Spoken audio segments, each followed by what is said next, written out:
Hey guys, today I'm going to talk about anhedonia and adrenaline because I think that might help some of you, at least for like a short-term pick-me-up. For some background, in case you don't know, like I've had depression on and off for ages, like more than a decade, maybe 2 decades. Life has gone on a bit long, but also now that I know I have schizoid personality disorder, apparently anhedonia is part of that as well, so yay me!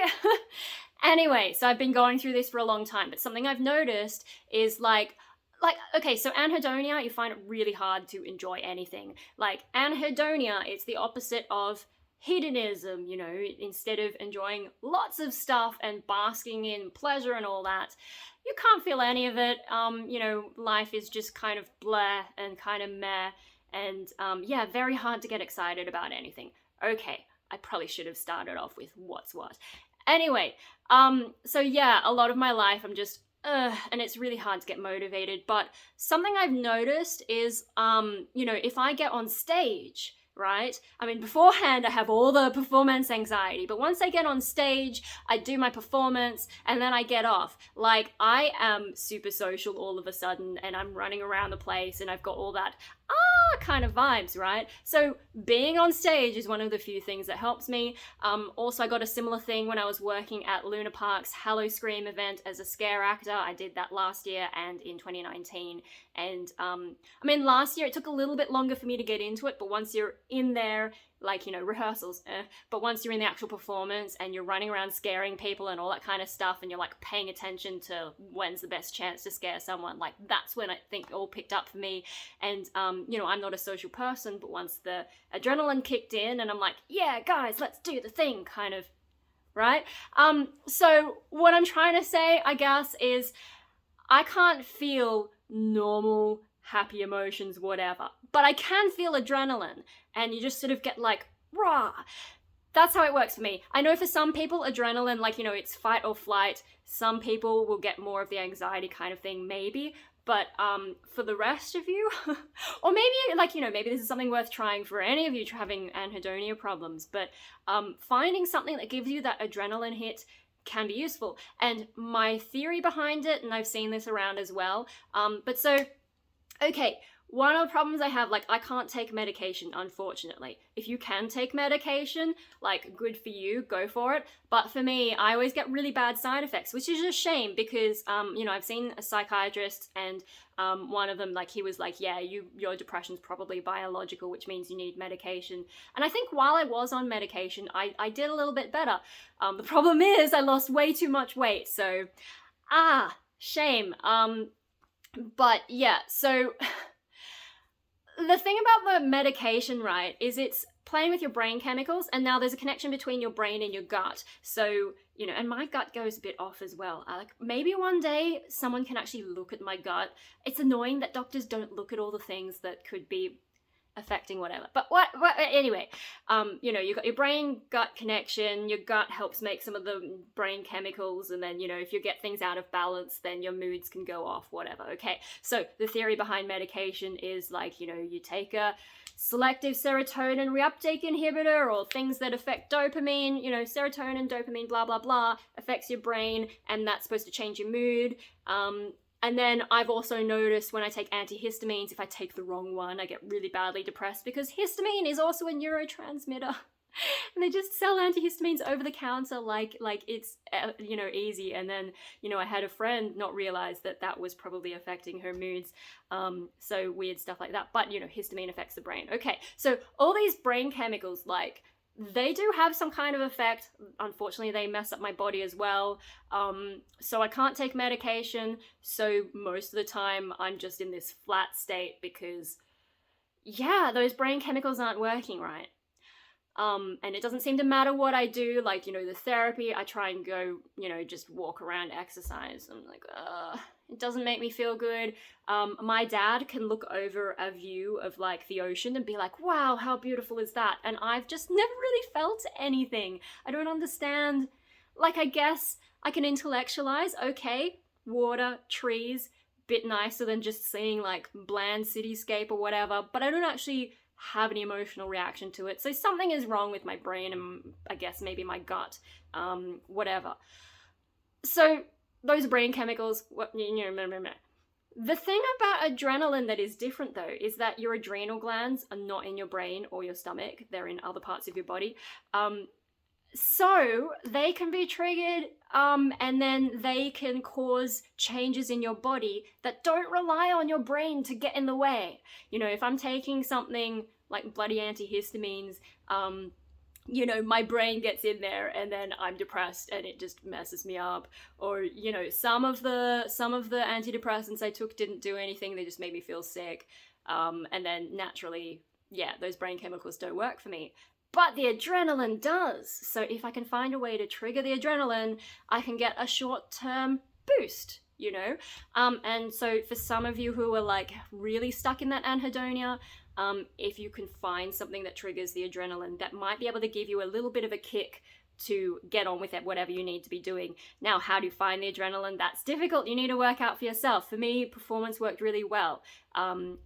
Playing sport, I couldn't imagine, and standard exercise I find incredibly boring. I just feel sweaty and gross, and my brain doesn't have enough to do. So exercise doesn't work for me, but it might work for some of you.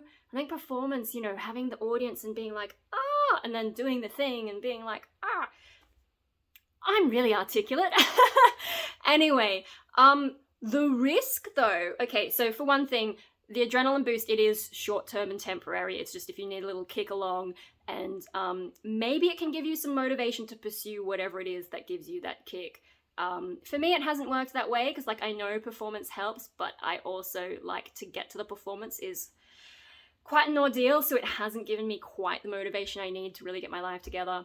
I'm constantly having to play mind games to keep my life going forward instead of being blob.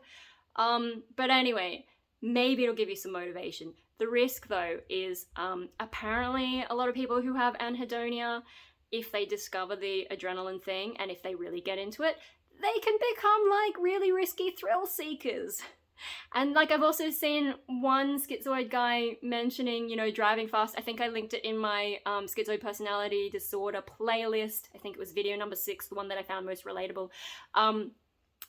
He was mentioning driving fast cars and stuff, and I don't do that, but that might be that's part of the danger and trying to feel something as opposed to nothing. That's the way he's doing it, which is a little bit dangerous, and you want to avoid that stuff. The other thing, obvious adrenaline junkie stuff, if you go base jumping, pretty extreme and very dangerous, especially if you have no idea what you're doing. You need to work up to that.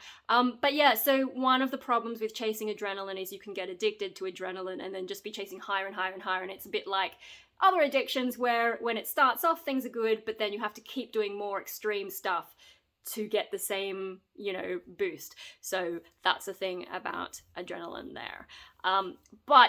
So, in my very empty life, one of the few things I can feel is adrenaline. And once I realized that the adrenal glands are outside the brain, that explains why it works for me. I was sort of wondering, how can I feel this good stuff when I'm doing these things, but nothing else works? How does that work? Surely it's all my brain, why is one part of my brain working and another doesn't? But no, it's not part of the brain.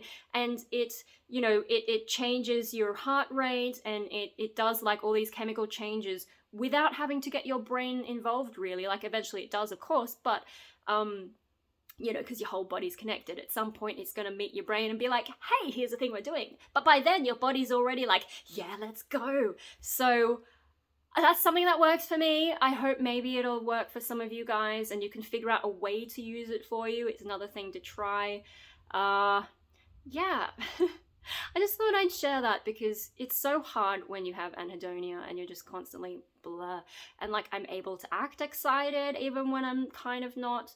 But yeah, the whole fake it till you make it thing hasn't worked for me. Some people give you the advice to just sit around smiling all day and say, because the shape of your face is supposed to help trigger the happy chemicals, and that's supposed to make you feel better. And so you sit around like this, looking really creepy and messed up, and I'm like, yeah, this isn't working for me. Oh, it just makes my face feel like that. So something that actually works is the adrenaline. It's just hard to get it for me at the moment, especially with there's no gigs. I'm working up to trying to gig again. if it doesn't get cancelled. But yeah, what else do I do? Because so we have a ropes course in Sydney, and I've gone a few times, and you know, I was scared of heights as a kid. Maybe I still have a little bit of that fear, but it's not really enough for me to feel much. So that kind of adrenaline doesn't really help when I do those wild ropes. For me, what's more amusing is watching whoever I'm with struggle with the obstacles. And then the other thing is, that's like a sort of way to get exercise where my brain is engaged, because to go through all those obstacles you have to think about where you're going to place your body, to be able to go from platform to platform. So I don't really get adrenaline from that, which is like, I should get adrenaline because it's heights and it's kind of, but no. For me it's performance. There's probably a few other things. Maybe it also has to be the right type of adrenaline, because, if I did something that just caused a lot of anxiety, maybe I wouldn't get that positive impact. I don't know. It's hard to think about, and I don't want to drag out the video as I think on the spot about things. But yeah, I don't know. Do theme parks give me... I don't think the theme park thing works for me. I remember before the pandemic, like right before it hit, I went to Luna Park with my cousin and we did like roller coasters and stuff. And like, you get the adrenaline, but I don't think it's that kind of more impactful and lasting kind that I get when I'm performing. So for me, performing is more adrenaline, more of the right kind of adrenaline, as opposed to going on a roller coaster. Although we also did like one ride, which I think is gone now, but it made me feel so sick. Like for 2 days, I was super dizzy, which is a sign that I'm getting old, because I remember when I was little that I used to love that ride, and now I just can't cope. It had all these little spinny bits, and oh my god, can't do that stuff anymore. Anyway, yeah, those are some thoughts about anhedonia and adrenaline.